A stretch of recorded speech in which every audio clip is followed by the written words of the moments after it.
Hey everyone, welcome to another Miniature Painting 101, a series of videos where I teach you all about painting miniatures from start to finish and everything in between.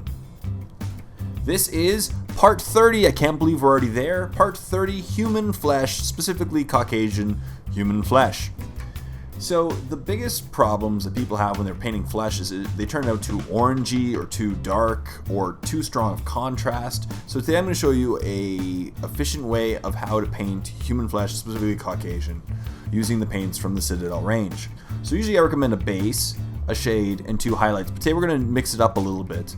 So our base is going to be RATSKIN Flesh, our shade is going to be REKLAND Flesh Shade, and then we're going to use BESTIGOR Flesh and UNGOR Flesh. But unlike previous tutorials, we're actually going to do our base, then our layer, and then the shade, and then a combination, so first that layer, then the other layers combined, and then finally the UNGOR Flesh. That way we get a nice blend and a great transition. I know some people really like more cartoony style and stronger recesses, but I don't prefer that. I prefer a more subtle blend. So we're going to start off with our RATSKIN Flesh. And of course, as you know, we're going to thin it down so that way it's nice and thin, and that way you get great coverage, but you also don't show any brush strokes and don't, jam up those details. And as you notice, I did prime my model gray. I recommend when doing when doing flesh, that you go a lighter primer, a gray at darkest, and if not a white. You can do it over black if your model's primarily black. You just have to do extra RATSKIN Flesh, because the goal of this RATSKIN Flesh is to provide the foundation of your flesh colors.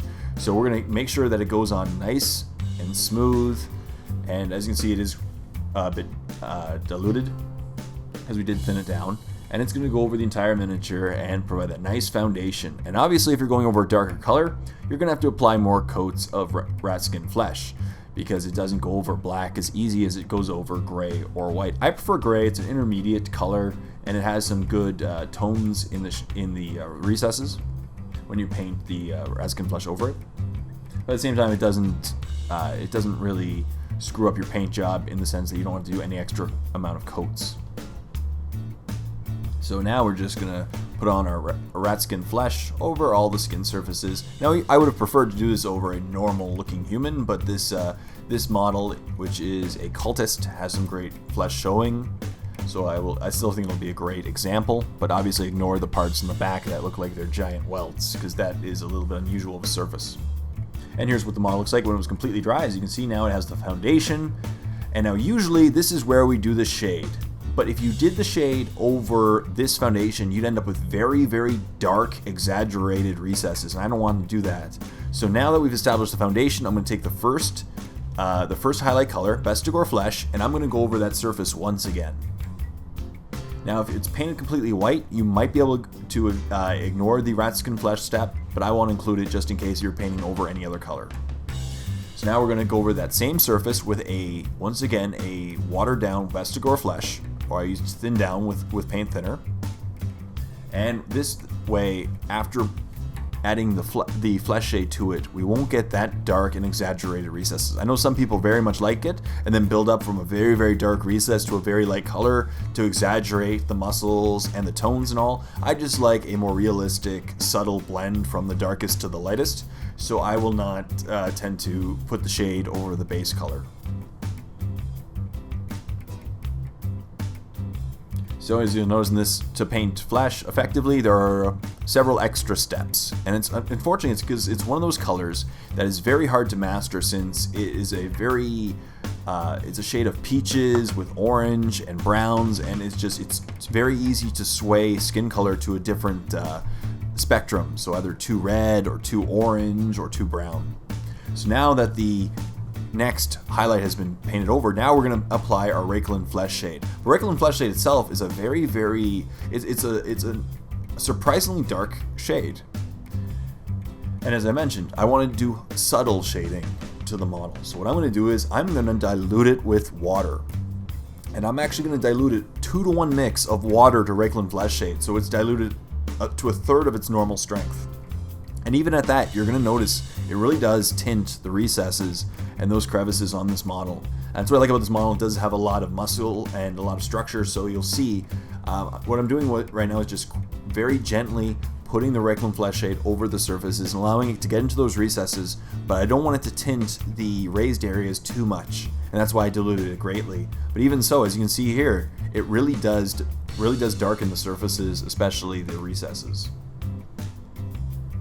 And as I mentioned, if you like more exaggerated recesses and exaggerated skin tones, feel free to not dilute it as much or not dilute it at all. And once again, I'm just applying it to the back. This step didn't take very much time. I was just very careful to apply it to the miniature. And remember, every time you start a surface, make sure it's completely covered before starting the next step. And always let it dry completely before starting the next step or applying a second coat. And there you go. See, after it's completely dry, I waited a little while and now it's completely dry. But as you can see, it's actually very much darker than it was before. But it does have that great recess detail. And that's what we're going for. We didn't want to overwhelm the paint job. So now we're going to go back with our BESTIGOR flesh, and we're going to highlight all the raised surfaces of the model. And now, since we went BESTIGOR flesh, shade, and BESTIGOR flesh, now there's going to be not a lot of contrast. It's going to be a very, very nice, subtle raise in color from the recesses to the raised areas. And as I said, I'm focusing on the forearm, the raised areas such as the knuckles, the chest, the abs, the face. There's tons of flesh on this model. And you're going to notice that I'm going to try to build up colors on the areas that are particularly sticking out in the model that would have a larger surface area and also a brighter tone, since it's where the light source would be hitting. So I'm going to focus on his forearm that's extended out with the knife, his face, and his chest, because those areas are primarily where the light source would be hitting, and also those would be the lightest areas in this model. The rest of the parts would be somewhat shaded based on how the model is standing. Since he's kind of hunched over, therefore his abs would normally be darker, and his one arm should be significantly more shaded than the other. And when the first highlight was done, I went over with second highlight with a 1-to-1 mix of BESTIGOR flesh and UNGOR flesh. So I just add my UNGOR flesh to the previously diluted BESTIGOR flesh, and then I did add a little bit more thinner afterwards, just to make sure to get that nice consistency. And once again, we're going to start highlighting, but we're going to focus more on the inward parts that we want to highlight. So I'm going to leave some of the previous highlight on the top of the pecs, for example, and then build towards the parts that the light source would be hitting. And same with the forearm, I'll be blending the new one on top of the old one. I won't be going as far down as I was the previous step. Basically, we're working our way away from the recesses. So we start at the highest peaks and we're working our way downwards, but we're going to finish farther away from the recesses than we did the previous step. And I'm going to focus on the muscles and the face.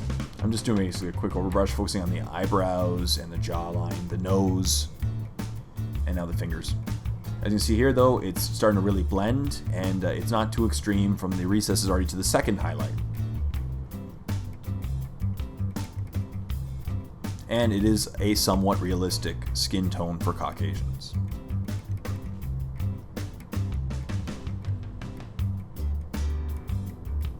And finally, we're just going to do a pure UNGOR flesh highlight. And for this one, I'm just going to pick out the surfaces that I really want to stand out and just to bring your eyes to. So the eyebrows, the nose, the chin, the very bottom parts of the pecs, his forearm and fingers, and just the tops of the shoulder blades, because they have a lot of muscle there. And I wanted to, once again, get further away from the recesses and just build up those colors on these surfaces. And there's the top of the hand. It's basically facing upward, so I really want to make that a little bit lighter. And the shoulders. And remember, these colors do dry slightly darker than when you put them on, so they do blend much nicer. And here's what the final product looked like. I know it does look like a little bright on the top of the head. That's actually an artifact of my light source. In the retrospect, I should have lowered the exposure, but as you can see here, on a different angle, it is a different color, and it's actually much closerly blended than it appears in the first shot. But there we go. Now the flesh is done. It did take a couple extra steps, but I think it turned out very nicely for the amount of time we spent on it, and it is a very realistic looking skin tone, and it doesn't have too extreme of highlights, and that's how I like to do my skin. Obviously, if you don't want to do it that way, feel free to exaggerate more with a stronger shading, for example, and less highlighting, but that's how I just like to blend up my skin. So thank you so much for checking out this episode of Miniature Painting 101, and stay tuned for the next episode, part 31, which is just around the corner. But if you can't wait for part 31, go ahead and click on the link below for a free 14-day trial to The Warp, my premium YouTube channel, where not only will you get to see at least the next 6 months of Miniature Painting 101 episodes, you'll also get to see some start to finish painting tutorials, more battle reports, and just some awesome wargaming content. So until next time, this is Jay saying, check out the warp, thank you very much for watching, and happy painting.